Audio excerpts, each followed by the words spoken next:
मंडळी, गुलाबजाम पाहून तोंडाला पाणी आलं असेल तर व्हिडिओ शेवटपर्यंत बघा आणि मग बनवायला घ्या, म्हणजे तुमचे सुद्धा 15 मिनिटात तयार होणारे हे गुलाबजाम अजिबात चुकणार नाहीत। कुठलीही पूर्वतयारी न करता 15 मिनिटात मी कसे गुलाबजाम बनवते ते तुमच्यासोबत शेअर करते। तर त्यासाठी इथे पातेलं घेतलेलं आहे। पातेल्यामध्ये 2 वाट्या साखर घालून घेतली। आता 2 वाट्या साखरेसाठी 2 वाट्या पाणी हे प्रमाण अगदी परफेक्ट आहे आपल्याला गुलाबजामसाठीचा लागणारा पाक बनवण्यासाठी। मी इथे पाक अगोदर का बनवत आहे त्याचं कारण मी तुम्हाला पुढे सांगणारच आहे, परंतु इथे आता आपल्याला हा पाक साखर विरघळेपर्यंत सतत हलवत राहायचा आहे। त्यानंतर तुम्ही नाही हलवलं आणि अगदी 2-4 मिनिटे पाक तसा कमी गॅसवरती शिजवून घेतला ना तरी चालतं, पण साखर असताना आपल्याला गॅसवरती तसाच पाक ठेवायचा नाही, तर त्याला सतत हलवत साखर आपल्याला विरघळवून घ्यायची आहे। पूर्णपणे साखर विरघळल्यानंतर आपल्याला हा पाक असा शिजवून घ्यायचा आहे। तर इथे तुम्ही पाहू शकता आपली पूर्णपणे साखर विरघळल्या गेलेली आहे। आता अगदी तुम्ही हा पाक जो आहे तो असाही शिजवून घेऊ शकता। तर इथे आपल्या पाकालाही उकळीही छान आलेली आहे आणि पाकाचा गडद असा कलरही तुम्हाला झालेला जाणवत असेल। तर आपल्या पाकाचा कलर असा थोडासा गडद झालेला आहे, म्हणजे वेगळा झालेला आहे, म्हणजे आपल्या पाकाचं पाणी आणि साखर प्रमाण हे अगदी परफेक्ट आहे। हे कलरवरून ओळखायचं। जर पाण्यासारखा पाक दिसत असेल तर समजायचं त्यामध्ये साखरेचं प्रमाण कमी झालं, परंतु आपण इथे 2 वाट्यासाठी 2 वाट्या पाणी हेच प्रमाण तुम्हाला देखील वापरायचं आहे। चिपचिपीत पाक येथे मी तयार करून घेतलेला आहे। पहा, दोन्ही बोटांच्या मध्ये पाक लावला की चिपचिपीतपणा जाणवला की आपल्याला गॅस बंद करायचा आहे। गॅस बंद केल्यानंतरच यामध्ये वेलची पावडर किंवा 2 अखंड वेलचीचे तोंड ओपन करून टाकायचे आहे। आता मी इथे माझ्याकडे अखंड वेलची नसल्यामुळे थोडीशी वेलची पावडर टाकून घेतली आणि मिक्स करून ठेवलं। अगदी फ्लेवरसाठी आहे, आवडत नसल्यास स्किप करू शकता। त्यानंतर इथे आपल्याला मोठं एक ताट घ्यायचं आहे किंवा तुम्हाला ज्याच्यात कम्फर्टेबल वाटेल हे पीठ मळण्यासाठी तशा प्रकारचं तुम्ही इथे बाऊल वापरू शकता। त्यानंतर इथे मी सायसकट दूध घेतलेलं आहे। थोडं थोडं दूध घालून आपल्याला हे पीठ मळायचं आहे।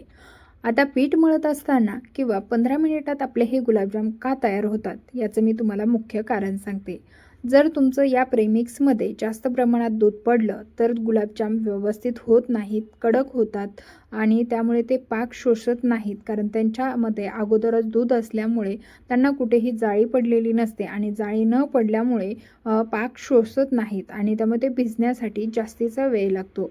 पण एकदम जाळीदार मस्त असे गुलाबजाम तयार होण्यासाठी आपल्याला दुधाचं प्रमाण एकदम मोजकं ठेवायचं आहे। इथे कुठेही तुम्हाला गुलाबजामला क्रॅक गेलेलं दिसत नसेल।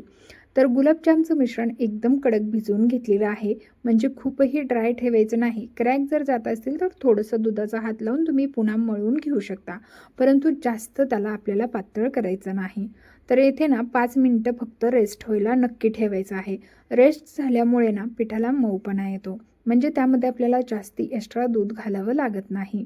तर इथे पहा, अशा पद्धतीचं ते भिजवलेलं आहे, तुम्हाला कुठेही जास्तीचं दूध त्यामध्ये दिसणार नाही। आता छोटे छोटे गुलाबजाम याचे बनवून घेऊया। एकदम छोट्या साईजचे मी इथे गुलाबजाम बनवणार आहे, कारण आपण यामध्ये दुधाचं प्रमाण कमी घातलेलं असल्यामुळे हा गुलाबजाम फुलतो खूप आणि खूप छान याला जाळीसुद्धा पडते। त्यामुळे आपल्याला इथे ना गुलाबजाम छोट्या साईजचे बनवायचे आहे, म्हणजे ते परफेक्ट अशा आकाराचे फुगून तयार होतात, म्हणजे तळल्यानंतर त्याचा आकार खूप याच्या दुपटीने वाढतो। त्यामुळे मी इथे छोटे छोटे गुलाबजाम अशा पद्धतीने बनवून घेत आहे। मंडळी, तुम्हाला एक निवेदन आहे, तुम्ही आपला हा व्हिडिओ कुठल्या शहरातून किंवा गावातून पाहतात ना ते मला कमेंट करून नक्कीच कळवा, म्हणजे मला सुद्धा समजेल की आपल्या युनिक, भन्नाट आणि नवनवीन इंटरेस्टिंग रेसिपी कुठकुठपर्यंत पोहोचतात। तर तोपर्यंत इथे आपले संपूर्ण गुलाबजामचे गोळे जे आहेत ते बनवून झाले। एकाही गुलाबजामला कुठेही तुम्हाला क्रॅक गेलेला दिसत नसेल। परफेक्ट असं तुम्हाला मी काही सिक्रेट यामधले सांगितलेले आहे। तुम्ही म्हणाले इथे आपण प्रेमिक्स वापरलं, यामध्ये तुम्ही वेगळंसं काय सांगितलं, पण माझ्या ट्रिक्स सांगितलेल्या आहेत आणि या ट्रिक्समुळेच तुम्हाला 10 ते 15 मिनिटामध्ये इन्स्टंट गुलाबजाम खाण्यासाठी तयार होणार आहेत।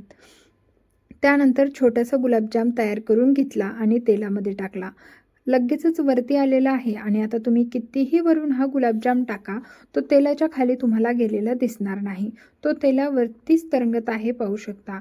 याचं कारण काय आहे माहिती आहे का? यामध्ये टाकलेलं दूध। आता तुम्ही दूध किंवा पाण्याचं काहीही वापरलं तरी प्रमाण अगदी मोजकं वापरायचं आहे, म्हणजे काय होतं, गुलाबजाम तेलावरती तरंगतात।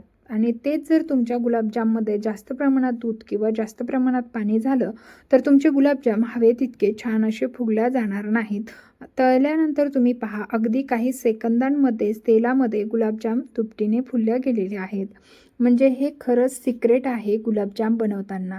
बऱ्याच जणांचे प्रेमिक्समधले गुलाबजाम व्यवस्थित आणि रसरशीत जाळीदार तयार होत नाहीत, खव्यासारखे गुलाबजाम होत नाहीत. याचं मुख्य कारण तेच आहे की तुम्ही प्रेमिक्स ड्राय आहे म्हणून जास्तीचं दूध किंवा जास्तीचं पाणी घालता आणि यामुळेच तुमच्या प्रेमिक्सचे गुलाबजाम फसतात.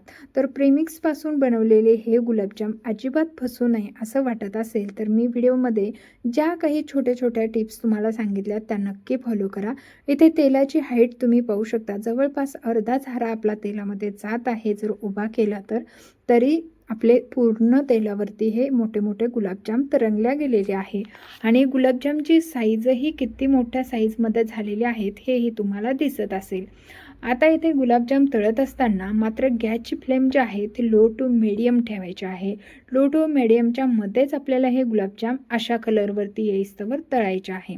आता पहा, या स्टेजला आपले गुलाबजाम छान असे तळल्या गेलेले आहे. आता इथून पुढे थोडीशी तुम्हाला गॅसची फ्लेम जी आहे ते वाढवायची आहे. मीडियम टू हायच्या मध्ये ठेवून आपल्याला हे गुलाबजाम असे डार्क कलरवरती तळून घ्यायचे होते. तर ते मी तळून घेतलेले आहे, कारण नंतर ना आपल्याला अगदी अर्धा ते 1 मिनिटच लागतो हे वरतून डार्क करण्यासाठी. मग काय होतं, आतमधून जाळीदार होतात आणि वरतून कडकपणा आला पाहिजे. गुलाबजाम जर व्यवस्थित रंगावरती तळल्या गेले नाही, तुम्ही सुरुवातीलाच जर गुलाबी रंगावरती ठेवले तर ते पाकामध्ये टाकल्यानंतर एकदम असा त्याचा कलर लाईट होतो. लाईट म्हणजे ते व्यवस्थित तळले गेलेले नसतात, म्हणून आपले गुलाबजाम जे आहेत ते पिचपीच तयार होतात. पण हे गुलाबजाम अजिबात पिचपीच होत नाहीत, अगदी वरतून कडक राहतात आणि आतमधून सॉफ्ट राहतात. यामध्ये मला जमतील एवढ्या टिप्स आणि ट्रिक्स मी तुमच्यासोबत शेअर केलेल्या आहेत. तुम्ही नक्की ह्या ट्रिक्स आणि टिप्स वापरून पहा. मुलांना आपल्या हाताने, मुलं असं खाण्या वाचून तर राहत नाहीत, मुलांना असे वेगवेगळे पदार्थ खायचेच असतात. त्यामुळे त्यांच्यासाठी तुम्ही असे वेगवेगळे पदार्थ बनवून देता. आपल्याला नेहमीच अवेलेबल खवा भेटेल असं काही होत नाही. अशा वेळेला आपण प्रेमिक्स आणतो, पण त्यापासून परफेक्ट गुलाबजाम तयार होत नाहीत. तर इथे पहा, पहिली बॅच मी तळून लगेचच पाकामध्ये टाकून घेतली आणि लगेच घट्ट झाकण ठेवून घ्यायचं आहे. म्हणजे ती बॅच जी आहे ते ही बॅच तळेपर्यंत छान अशी फुलून येते. आता पहा, इकडची बॅच तळेपर्यंत ना तिकडे छान गुलाबजाम फुलले गेले असतील. आता सेमच कलरवरती हे गुलाबजामसुद्धा आपल्याला तळून घ्यायचे आहे. कलर असा एकदम ब्राऊन चॉकलेटी कलर आपल्याला आणून घ्यायचा आहे गुलाबजामला, कारण ते पाकामध्ये जेव्हा फुलल्या जातात ना तेव्हा त्याचा कलर आणखीन थोडासा म्हणजे कमी होतो. त्यामुळे पहा, आपण पहिले टाकलेले गुलाबजामने पूर्णपणे पाक शोषून घेतला, म्हणजे त्यांचं काम झालेलं आहे. ते आता पाक पिणार नाहीत.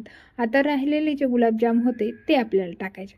तर हा गुलाबजाम परफेक्ट फुगला आहे. अशाच पद्धतीने सगळ्या गुलाबजामने त्यांचा पाक शोषून घेतलेला आहे. आता राहिलेले गुलाबजामही अगदी 5 मिनिटामध्ये तो पूर्ण पाक शोषून घेतील. आता 5 मिनिटे झाकण ठेवूया. पहिले 5 मिनिटे, आता 5 मिनिटे. 5 मिनिटानंतर तुम्हाला दाखवते. मस्त अशा आपल्या गुलाबजामने पूर्णपणे पाक जो आहे तो शोषून घेतलेला आहे आणि परफेक्ट असे आपले गुलाबजाम बनून तयार झालेत, एकदम ज्युशी रसरशीत. तर पहा, मस्त असा पाक त्यांनी धरलेला आहे.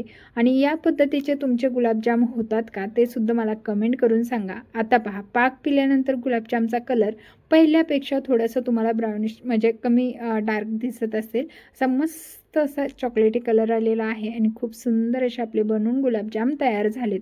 इथे एक गुलाबजाम ना मी तुम्हाला आता कट करून दाखवते. कट केल्यामुळे ना, सुरीने कट केला ना गुलाबजाम खरंच खूप सुरेख दिसतो. त्यामुळे मी असा मस्त गुलाबजाम इथे सुरीने कट करून घेतला आहे आणि पहा, इथे तुम्ही पाहू शकता 10 मिनिटामध्ये आपल्या गुलाबजामने आतपर्यंत पाक शोषून घेतला. याचं मुख्य कारण यामध्ये टाकलेलं जे काही दूध आहे ते एकदम मोजक्या प्रमाणात टाकलं होतं, म्हणजे त्याला हवं तितकंच टाकलं, जास्त टाकलं नाही. आणि ह्यामुळेच आपले गुलाबजाम एकदम परफेक्ट आणि ज्युसी तयार झालेले आहेत. तर मंडळी, तुम्हाला आजची रेसिपी नक्की आवडली असणार आहे. गुलाबजाम हा सगळ्याच्या जिव्हाळ्याचा आणि आवडीचा विषय आहे, कारण गुलाबजाम हे सर्वांनाच आवडतात.